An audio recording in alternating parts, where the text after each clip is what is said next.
Thanks for staying with us. Well, the well-being and stability of the family are reasons for this program. And top on the priority list is health and healthy living, be it emotional, physical, or even financial. The multi-country or global outbreak of monkeypox is on the front burner today. But just before we unpack that, let us take a quick look at the nation and some of the happenings in the week.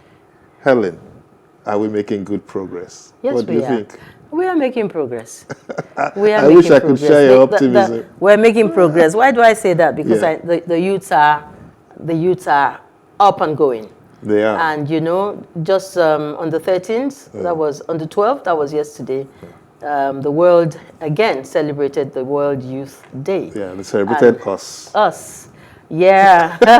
And the issues that concern the younger ones and agitations and all of that, getting them curious and letting them know that the world belongs to them, were again addressed. Great, great, and that's interesting. Very, very. But for me, I heard some kind of news yesterday about the Kenyan elections, and I found out that there is nothing like voters' registers, no voting cards. Yeah, they vote without cards, without the regular PVCs, like we know it. All you need to do is get some form of identity. Maybe your passport or some other... Kenya. In Kenya. And it's seamless. No problem. And they've gone out to vote without PVCs. So maybe that's something we need to look into. Because quite frankly, PVCs have given us quite a bit within the short time that we have, you think No, not for today, not for tomorrow. Sometime in the future. It's something worth considering. Yeah. If we get our databases right, then any form of, identification should be able to, just link everything. You have BVC, you have whatever. PVC. And something else that the bank, whatever, the NIN BVN. and this and that and BVN, passport and driver's licenses and if we're able to harmonize, integrate everything together, then we shouldn't have too much problem. Okay, we're also told that 160 million Nigerians presently are at risk of yellow fever. I'm glad that we have a medical practitioner in the studio with us today. It's one sickness or illness that we really don't pay attention to, but it's ravaging and killing a lot of people, especially in the north. I actually thought we had it under control with all the, with the vaccination and all of that. No. Because now you get it for a lifetime. Yes, it's supposed to sell for a lifetime. But anyway, what do I know? Yeah. What do I know? And our students are still at home, and ASU is threatening that there's no looking back until government says yes to all of their conditions. No comment. Very sorry case. Very sorry. Very, very sorry case. Very sad, Helen. Against the background that a lot of Nigerian students from Ukraine, are finding their ways back to Igbenedion University. I hear that so many, who were displaced from Ukraine as a result of the war are coming back home and getting into private universities. I don't know what to say. Helen, you know what? Let's roll. Let's roll on today's program. Okay. All right. I just believe that, John, that there's no time that is too late to begin to insist that we find what really democracy means and begin to practice it. That the people find their voices and their power, and that those in leadership position also recognize that power actually rests and belongs to the people. You're just shaking your head. Yeah, I'm listening to you. Okay. I'm listening to you. You know that listening is even more powerful than speaking. Okay. If you listen well, if you say so, then you can speak well. If you say so. So I'm okay, listening John, to you. Let's get back to the agenda of today, John. Let's get back on track. Yeah? And the agenda is monkeypox. Monkeypox.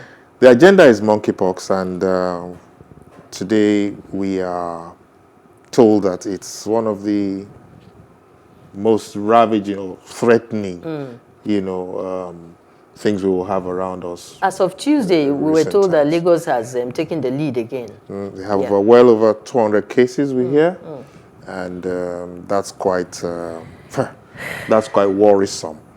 Yeah, our guest is already seated, of course, and is waiting to help our viewers with information and a choice on how to beat this virus, just like we did COVID-19, if we have. We have. So Dr. Tuyi Mebawondu is a public health practitioner with over 3 decades of experience. He is an alumnus of World Bank Institute and attendee of various professional courses, including Harvard School of Public Health, where he served, under the Lagos state government for more than 2 decades. Dr. Tuyi Mebawondu, and I'm very deliberate, precise on the name because it's such, I've never heard that name. He presently runs a health concern focusing on health literacy, reforms, and access. Welcome to Today with John and Helen, Dr. Tuyi Mebawondu. Thank you. At least you've done very well with the name, so it's okay. Okay, but he got it right, didn't he? Very well. Spot on. Yeah, very spot on. Thank you. It just means contentment, that's all. Yeah. Okay. Yeah, It means contentment. That's Mebawondu. Yeah, it means contentment. All this striving and struggling, you just have to look beyond those things. Yes. Exactly. So That is that's really what an it is, indigenous name. Yes, it means content. Okay, welcome to the program. Thank you. Thank you for honoring our invitation. We know you everywhere. I know we know everywhere. Thank you. It's good to be on your program. Thank you, All sir. right, so let's get a sense of what we are up against. And I'm deliberate on that. What are we up against when we talk of the monkeypox disease? Thank you once again. From time immemorial, human beings and viruses, human beings and animals have been in constant interaction. That's the starting point, because you have to ask yourself, where did all this begin? If you look from the biblical time, you saw how germs ravage community, how they have to impose some strict spiritual law to battle those things. It hasn't changed. The starting point is actually a spark. We call it zoonotic spark. A spark is like when the germ jumps either from the reservoir, a domesticated animal or wild animal, into human. And then, like you're going to behave differently when if I take you to Norway now, or take you to Sweden, or wherever, you're going to behave differently. The environment is different. So when the germ now jumps from their domesticated animal to domestic animal or wild animal to human, the germ now behaves differently and use human being to propagate itself. And let me just warn, we're going to see more. I've said this thing more than a decade ago. We're going to see more of this epidemic and pandemics. The reasons are obvious. Climate is changing. Human beings are encroaching on the natural habitat of these animals. We're slaughtering animals, we're cutting their houses, we're doing everything, we're building houses near them, and then they're also interacting with us in different ways. And of course, as long as the health system anywhere in the world is compromised, indeed, you are going to see germs jumping from one place to another. Now, let's come back to the retail. And of course, we've seen that a lot happening in recent years. We've seen increasing H1N1, H5N1, Zika virus, COVID, all sorts, monkeypox, Lassa fever. These are germs jumping from, wild animal to human. So that's the basis. No, We'll keep it at that. Yes. Because the other explanations you're giving us, we will actually want you to expand on that late as we go on in the program. But for now, let's just keep it at it is a viral infection. Yeah, it's a viral infection. Monkeypox now, a viral infection. It's been with us for quite some time. Okay. It was first noticed around 1958 because it's a misnomer when you call it monkeypox, because the virus was first isolated in monkeys.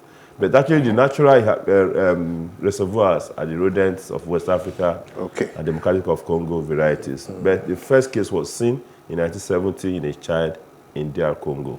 Okay, so let me jump in again. Okay. I'm sorry. I want to jump in again. Feel free. Because we want to take it step by step. Mm. In the sense that, okay, now you've told us what it is. Let's look at the transmission. Because I would argue, from where I'm sitting, I would argue that, hey, I don't live in the bush, I don't live in the forest. The interaction between man and animal that you talk about, how many animals have I come into contact with since the beginning of this year? So, how is it transmitted? You come into contact with humans several times. Yes. And you, whether in the market or shops, you handles of doors, people sneeze, run about you. But again, the main transmission is actually from human to human, essentially, through body fluid, close contacts. Okay, can be in form of droplets. It can be in form of body secretions. And now we've seen that it can actually be transmitted through utero. The recent wave is from men having sex with men, as the predominant clusters that we have not been seeing before. And then we can actually see that the thing can pass actually from a mother to the fetus. Wow. So we've seen a complex mix of transmission, actually, with the germs. But the key thing is that there must be close human, and of course, on surfaces. We've seen that people with monkeypox, they use towel, if they handle a table for some time, they can stay up to 2 weeks on top of surfaces. So we agree that you are not jumping into you are not probably a fisherman like me. You are not a hunter. But all this area, you also interact with humans in different ways and interact with the environment in different ways. Okay. So these are the risks that anybody can have.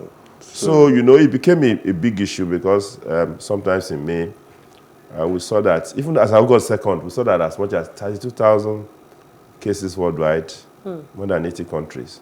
Yeah. And especially the countries that we thought not naturally shouldn't have it. So it raised concern for us. And rightly, the WHO looked by July 23rd or so and said this is a public health emergency of international concerns. Yes. The purpose of that destination is to ensure that we mobilize resources, human resources, political will, finance, expertise to deal with the virus and curtail it. Yeah. So that we don't then have another big threat, pandemic. On our hands. It's actually a pandemic in a way because 82 countries or thereabout. It's a lot. Okay. That means that it actually skipped the known border, which is the either West Africa or Congo Basin. These are the two varieties, the Congo Basin and the West Africa Basin. It has skipped those areas and gone around the countries that we never expected to see it. And where people are not having contact with wild animals. I would see the cluster among the gay people and men having sex with men. So it raised a lot of concern. Okay, well, I'm thinking how widespread and how serious and life-threatening this is within our immediate environment, Nigeria. For also, I am asking, what are the symptoms and the obvious signs that we should begin to look out for? Okay, monkeypox is endemic in Nigeria. It's endemic. It's always there. There are a lot of issues in Nigeria that takes our eyes away from health challenges. Now, what are the symptoms? The incubation period between few days and 2 weeks. That's the incubation period. So we have that a bit of gap. If you can easily pick the germ. 2 days and 2 weeks. 2 weeks. So then the second thing is that the first sign is actually the person's constitutional symptoms, flu-like, fever, headache, cold, sore throat, intense muscle ache, lassitude, all those things just come in. And I'm asking, when we were faced with COVID, some of these signs, these symptoms were also the symptoms that we asked to look. That's how viruses generally behave. They first of all start by having constitutional symptoms. By the time they enter their second phase, you start seeing distinctive features that is going to one virus from another, depending on the predilections, area they are going to attack. Those ones that attack the respiratory system will show respiratory symptoms. Those ones that attack the skin will show skin symptoms. Those ones that attack the gastrointestinal tract will show diarrhea. But in case of monkeypox, the targeted area is actually the skin. Okay. So after the first few days of that constitutional symptoms, the rash appear. And the rash actually starts from the face and then can spread, to the extremities, hands, legs. The rash appear first as a flat rash. As a what? It's initially flat. What do you mean by that? I mean, you see a rash on the skin, but there's nothing on it inside the rash. Okay, regular rash. Yeah, regular flat. As flat, if you don't flat. have enough cream on your... Yes, then it gets raised up. Okay. There's water inside it. The water becomes pus. That's the second stage. Then within a period of 2 weeks, the rash now evolve. It bursts and gets encrusted and dry and can cause a lot of disfigurement. The beauty we have is that this is a DNA virus. The mutation is not that beauty. So when you say Jenny virus, the beauty, DNA. The DNA. Because the coding system for those viruses are different. Some are RNA virus, some are DNA virus. Okay. So, and then we don't see much mutation unlike COVID. Okay, and the fatality is just about 1%. So, especially the one spreading now is the West African variety. So, fatality is about 1%. Wow. But the key issue is that what can it become next? We don't know. What damage can it cause in future? Even for a person that appears to have recovered, we don't know yet. Why are we seeing it more in men having sex with men? We don't know. Is it now sexually transmitted? We'll get there. Maybe we don't know. We're getting there. There are a lot of questions, So what else can it become? Okay. So, and even if you look at it, if you say the fatality is 1%, and you have 200 million people in Nigeria, and 1% of that will be about 2 million. If you have 2 million people seriously sick in Nigeria, I want anybody to point to the hospitals, our health system that can take charge of them. Yeah, I was going to come to that later on. When you said WHO made it like it's an issue for concern for a lot of countries, for governments, and all for health organizations Public and all health, that. We're going to find out how ready we are in Nigeria much later. John has a question to ask. Yes, I do. Because, I was going to talk about the figures. But even what you have told us about the figures so far has sparked off something in my mind. Now, I want us to, please explain to us, just imagine that I don't know anything. How do we move from an outbreak to pandemic to whatever? Because you described it at one point that it is a pandemic. And we've only seen over 200 cases in Nigeria. Is it? No. Let me explain. Yeah. There's another outbreak. Outbreak is when the spark happens, yes, and then it jumps to human being, and you see some few people having the disease. Few people. Yes, few people having the disease. Just within a localized sort of people. Yeah. We call that an outbreak. It becomes an epidemic. Epidemic, yes. For instance, let's say normally we used to see like 20 cases within a localized area in Nigeria, and then suddenly we then see like 200. It has increased significantly more than the figure we used to know. Yeah. We call that epidemic. That is higher. Now, a pandemic is when many countries are affected. Okay. Instead of getting localized in Nigeria, you see it in Ghana. It jumps from there to Sweden. It jumps from there for America. You have multiple countries being affected. That becomes a pandemic. Yeah. So those are the clear definition. Of course, when it becomes a pandemic, you don't know. It can then have, like we saw in the past in many cases, whether HIV, whether smallpox, whether Spanish flu, whether Ebola, it affects not economy, it affects politics, it affects the way we live our life, and constrain humanity. We haven't forgotten COVID. Yes. COVID, we have Ebola, not forgotten. Even yes, Ebola,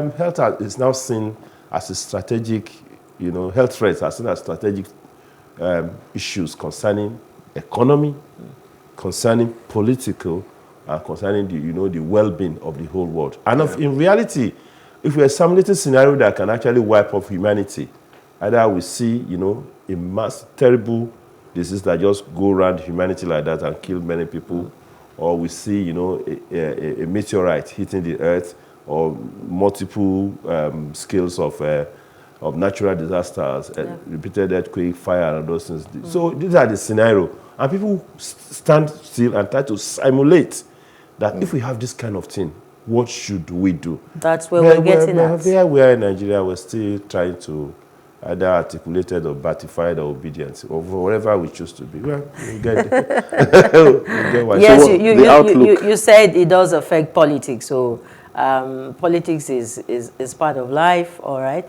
But now that monkeypox is with us, you know, seriously, what should we be doing to prevent and control the spread? Now, individuals, in the case of COVID, were told that we needed to take responsibility, you know, in the areas of washing your hands, wearing your face mask, you know. You are the first person who says, COVID will not come near me, right? So individually and collectively, what must we begin to do now as Nigerians to prevent this? These germs are very smart because they actually explore hiatus, you know, in human interactions. They look at you and say, okay, you are going to be doing partying and hugging yourself and doing everything. Okay, we'll find a way to also move within that system. So it has not changed that if you really need to deal with infectious diseases that can spread and cause such misery, you still have to embrace personal hygiene. Personal hygiene does a lot for us in terms of, you know, hand washing, spacing yourself, and making sure that if you don't need to stay in a crowd, you don't stay in a crowd, even at your home. But in this particular situation, we need to actually, you know, raise the conversation on how we relate in our marketplaces. Because you see, you remember how they used to slaughter animals in Lagos those days, but that has improved. Yeah, the abattoir system. Yes, yes. We need to actually move and see at what point do we interact with the animals. We're mainly agrarian communities that needs education on how exactly do we handle some of those wild animals, how to do key observation and report same. Because the first point in preventing the epidemic is surveillance. It's surveillance. Surveillance means that you want to spot and stop the jam before the jam actually breaks. You know, how do you spot? With veterinarian, with agri people, we need to cooperate. It's not just the medical doctor's work, you know. We need to cooperate and be able to look at those animals and take regular samples and screen for those germs, even in those wild animals, you know, so that when we spot, we quickly put mitigation measures in place to prevent such a spread. So now, if we can spot and stop at that level, we've done a lot of things. But at the other level, we need to also be able to spot and stop at community levels where we see people, you know, we are showing some constellations. That means that we have to have high index of suspicion. But a country like Nigeria, 43,000 doctors, we have many laboratory scientists. How are you going to be empowered to do such things? So, you know, you have to look at that community, any diseases, anything, you have to have high index of suspicion. Your Center for Disease Control must be up and doing. You must have a backup laboratory with human resources that can do that. So, but first and foremost, at your individual level, which you call primary prevention, guys, you know, don't be in a hurry to leave the earth. You leave, don't worry. Even, you know, I read the Bible that Jesus woke up Lazarus. At the end of the day, Lazarus died. So there's no big deal. So even if they wake you up, you still die. So calm down. Please embrace simple hygiene. Wash your hand. Have some high index of suspicion. Take charge of what you are going to eat and put some strict protocol on preparation of your meal. If you need to interact at a larger level, mixing with people, take some little care. You understand? Hand sanitizer should be handy, and then you should have a place. And when you're in a crowd, somebody sneezing, coughing, you have to close. And when you see somebody with pustules or rashes on their body, it's not the time to start hugging and all those things. So we have to have that kind of level of care to ourselves first and foremost. Of course, the rest is at the level of the government and international community. Because I was going to ask. Yeah. We're back there, John, where you can't just be free. You have to be careful. You have to be cautious 24/7. Freedom is actually doing the right thing. It's not doing what you want to do. Okay, all right. And when we talk about this, my heart actually goes out to, you know, the rural areas. And the displaced persons in the various IDP camps. Because if you're talking of where there's an aggregation of large crowd of people, then, you know, these are the places. And the awareness for them is also limited. Can we take a break at this point so that when we come back, we will delve into the other areas of monkeypox? Can we? Exactly. Thank you very much. Okay, let's pause for a quick break. You can be sure that Doctor will be here. I won't try mentioning that his name. I did it before, and you're almost like, where are you from? Okay, so let's take a quick break. He's still here, and he will take more of our questions when we return.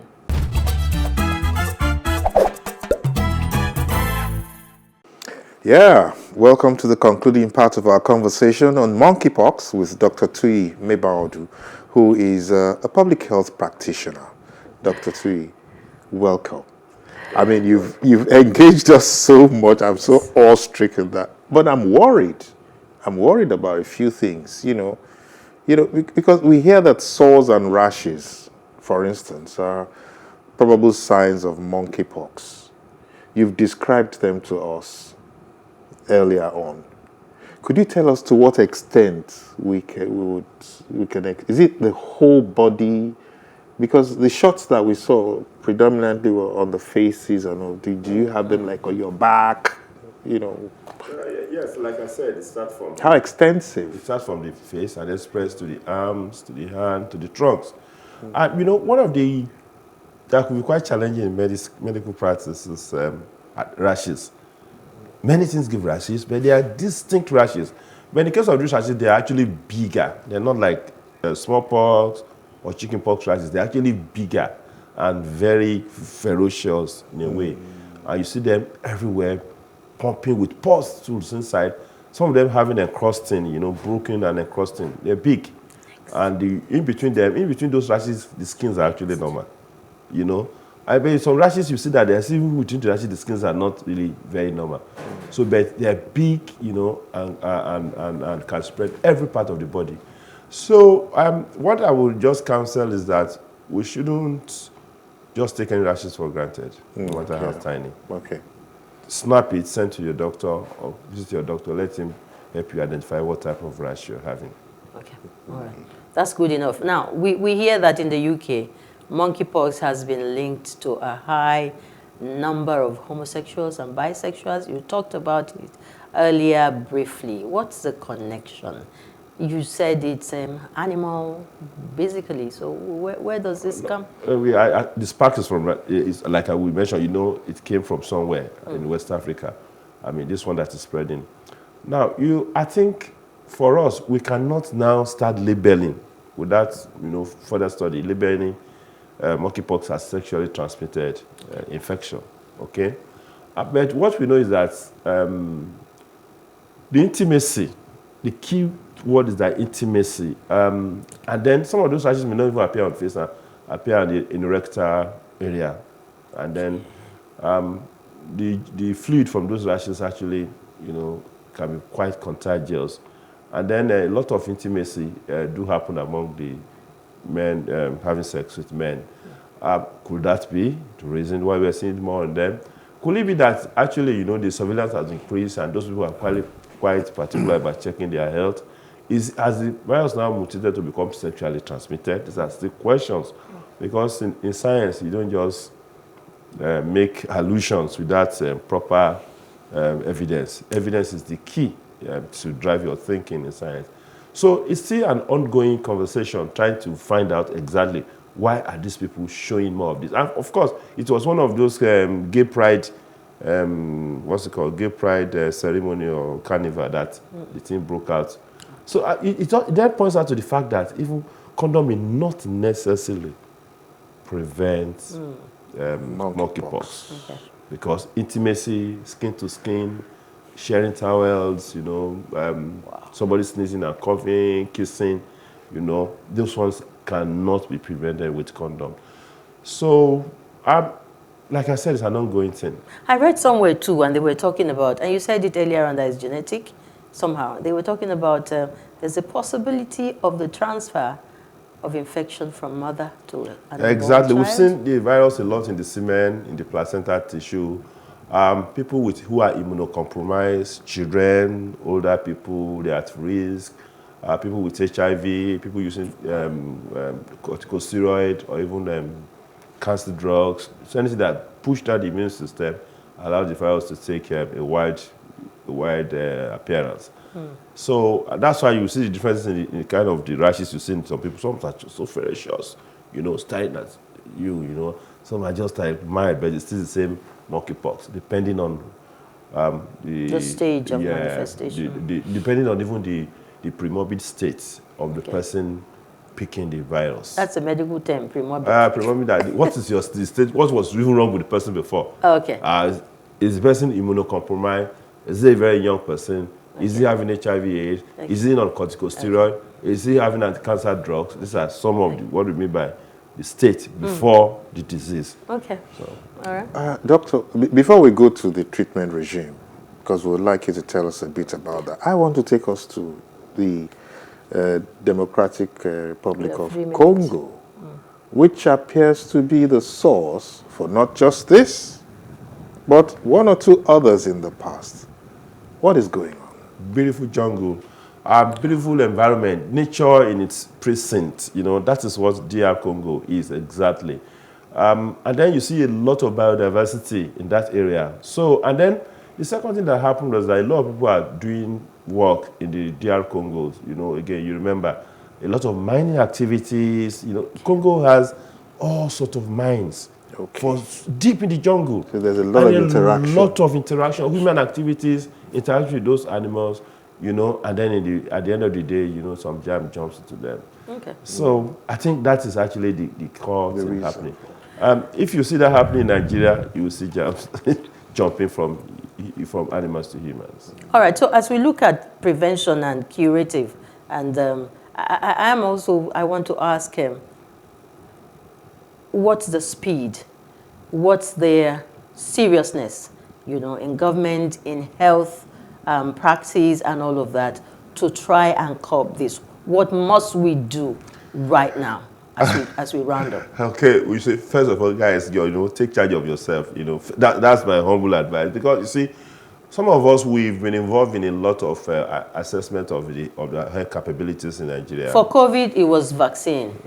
Yeah, for this is also, we have vaccines. So first of all, we're looking at government capability, of course. I don't want to say, because first and foremost, you want to change health system, follow the money. We don't have that kind of fun. But good enough, this is 1% fatality. We don't want it to spread so much. There's vaccines. There are at least 3 types of vaccines. For this now, there's the one that 2 doses, and the other one just a single dose vaccines. There are drugs, especially since we have a window of 2 days to 2 weeks to. If you can pick it early, that means that you can either use the drug or take the vaccines to slow down the severity of it, prevent it from appearing. So but of course, vaccine costs money, and I'm sure. And I'm sure really, don't have. Bottom line is we should just take charge of Most important, sensitization, information dissemination. Yeah, so and I'm sure that on the other part, we should also, like what we're doing now, let people know more about it. Yeah, the health literacy is key. Keep encouraging them to take charge of themselves. Well, so Doctor, we're told. I think we only started 5 minutes ago. No, we did start 5 minutes ago. Thank you so much, Doctor, for your time.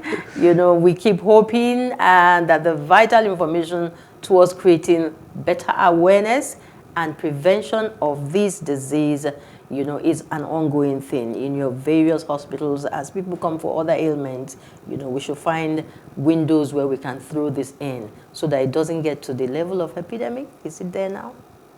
We're a pandemic already. It's a pandemic already. So we don't want to be the one that. Of course, we can't shut down the country. And we need that kind of heavy vaccines like that of COVID-19. We need what we call ring vaccination. If somebody has it here, we just look at everybody in this office and vaccinate. And we'll stop. That's what we did for Stop. Okay. So, Doctor, in one word, we are grateful. We're grateful for your contribution this morning to this program, and. For our viewers who've just joined us, too bad. if you've missed the conversation on monkeypox. But the show continues with more goodies. First, we get out to the gym and... And from the gym, John, we make way for Pharaoh, our guest, and Queenette Enilama, who is a child consultant, as they deliberate on emotional intelligence and find out how it affects the children. It's Today with John and Helen on PlusTvAfrica. Time to join Jolly. Dolly in the gym. We are going with her, and we hope that you will join us as we shake those extra excesses, extra weight and size, yeah.